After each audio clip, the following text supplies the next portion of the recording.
दोस्तों, भगवान श्री कृष्ण की कथा से बहुत कुछ सीखने को मिलने वाला है, इसलिए इस कहानी को अंत तक ध्यान से ज़रूर पढ़िए। तो बिना समय को गवाए चलिए कहानी की शुरुआत करते हैं।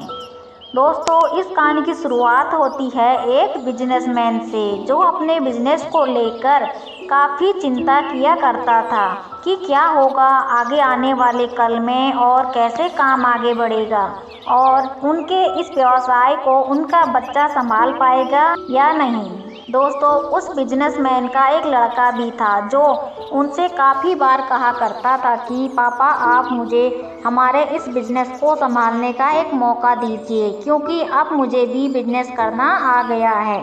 लेकिन वो व्यक्ति कभी भी अपने बेटे को मौका नहीं देता। दोस्तों, एक दिन इस बिजनेसमैन को दिल का दौरा पड़ा और इसके चलते उनको हॉस्पिटल में भर्ती किया जाता है। जैसे ही ये खबर उनके बेटे को पता चलती है, उनका बेटा दौड़कर हॉस्पिटल पहुंच जाता है। बेटा हॉस्पिटल में पहुंचने के बाद उसने ये देखा कि उसके पापा अब एडमिट हैं और डॉक्टर्स ने उनसे ये कहा कि आपके पापा अब पहले से थोड़ा ठीक हैं और धीरे धीरे करके वो अब रिकवर हो जाएंगे। उस लड़के ने अपने एक दोस्त को कॉल करके उसे वहाँ पर बुला लिया। फिर उसका दोस्त वहाँ पर आता है और उससे पूछता है कि क्या हुआ भाई। फिर उस बिजनेसमैन के लड़के ने अपने दोस्त से कहा कि मेरे पापा को दिल का दौरा पड़ा है और उन्हें अस्पताल में एडमिट किया हुआ है। इसके बाद उस बिजनेसमैन का लड़का अपने दोस्त से कहता है कि चल ना, जरा बाहर चल के आ जाते हैं, बहुत देर हो गई है इधर। और फिर वो दोनों अस्पताल से बाहर चले जाते हैं। जब वो दोनों अस्पताल से बाहर निकले तब उनको एक आइसक्रीम वाला दिखाई देता है।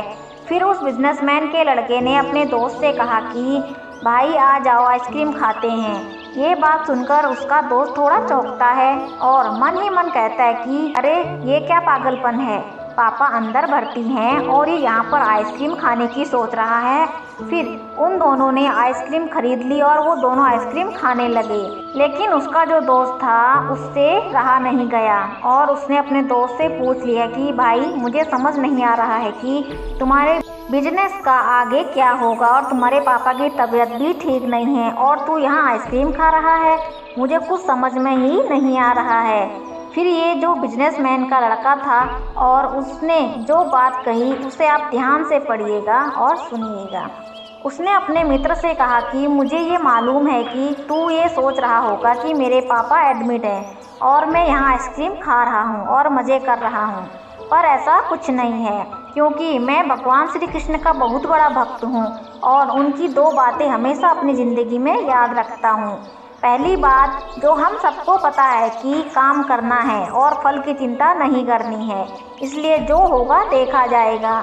मैं सिर्फ अपने काम पर ही फोकस करूँगा और फिर बिजनेस भी अच्छा चलेगा। दूसरी बात, वो लड़का अपने दोस्त से कहता है कि मैं तुम्हें भगवान श्री कृष्ण की एक कहानी सुनाता हूँ जो तुम्हें दूसरी बात अच्छी तरह से समझाएगी। भगवान श्री कृष्ण की जो पत्नी थी उनका नाम रुक्मणी था। उनको जब पहला बेटा हुआ था तो उनका नाम प्रद्युम्न रखा गया था। प्रद्युम्न के जन्म के 10 दिन पश्चात ही प्रद्युम्न का अपहरण हो गया। प्रद्युम्न के अपहरण के कारण रुक्मणी माता नाराज और उदास रहने लगी कि ये क्या हो गया।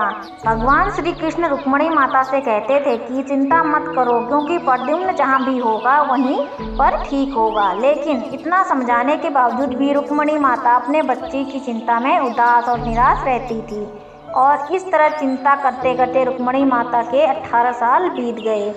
18 साल के बाद द्वारका में जब प्रद्युम्न की वापसी हुई और जब प्रद्युम्न द्वारका में वापस आए तो उनके साथ में उनकी पत्नी मायावती भी थी। अब समस्या ये थी कि मायावती की उम्र प्रद्युम्न से 20 साल ज़्यादा थी। प्रद्युम्न के वापस आने पर रुक्मणी माता पहले तो खुश हुई थी कि बच्चा वापस आ गया और फिर से दुखी हो गई, क्योंकि इतनी बड़ी लड़की से शादी की। इसलिए रुक्मणी माता फिर से भगवान श्री कृष्ण से जाकर कहने लगी कि ये क्या हो गया। फिर भगवान श्री कृष्ण ने रुक्मणी माता से कहा कि जो हो गया है उसको स्वीकार कर लो और आगे बढ़ो और चिंता मत करो। लेकिन माँ रुक्मणी ये कह रही थी कि बड़ी लड़की से शादी क्यों कर ली और ये ही लड़की मिली थी क्या, और इस बात को स्वीकार नहीं कर पा रही थी। जिसके कारण 8 साल तक माँ रुक्मिणी जी दुखी और निराश रही। और 8 साल के बाद रुक्मिणी माता ने ये स्वीकार कर लिया कि प्रद्युम्न ने जो शादी करी है वो ठीक है और इसके लिए ज्यादा चिंता करने की जरूरत नहीं है, और उस शादी को उन्होंने स्वीकार कर लिया। दोस्तों, एक तरीके से माँ रुक्मिणी ने अपने जिंदगी के 36 साल उदासी में बिता दिए। इस कहानी को खत्म करते हुए वो लता अपने दोस्त से बोला कि मैंने अब स्वीकार करना सीख लिया है, क्योंकि भगवान श्री कृष्ण जी कहते हैं कि जो हो रहा है वो स्वीकार कर लो, जिंदगी अपने आप सहज हो जाएगी। दोस्तों, ये छोटी सी भगवान श्री कृष्ण की कहानी जो हमें 2 बड़ी बातें सिखाती हैं, और यही 2 बातों मैं आपके साथ शेयर करना चाहती थी कि हमारी ज़िंदगी में जो कुछ भी घटता है उसे स्वीकार करना सीख लीजिए और फिर ज़िंदगी अपने आप सहज हो जाएगी। हमारे नियंत्रण में जितनी भी चीज़ें होंगी उन चीज़ों पर तो हमें ज़रूर नियंत्रण रखना चाहिए, लेकिन जो चीज़ें हमारे नियंत्रण से बाहर हैं उन चीज़ों को हमें स्वीकार कर लेना चाहिए। अगर हमने उन्हें स्वीकार नहीं किया तो हमें भी रुक्मिणी माता की तरह बहुत सालों तक उदास रहना पड़ेगा।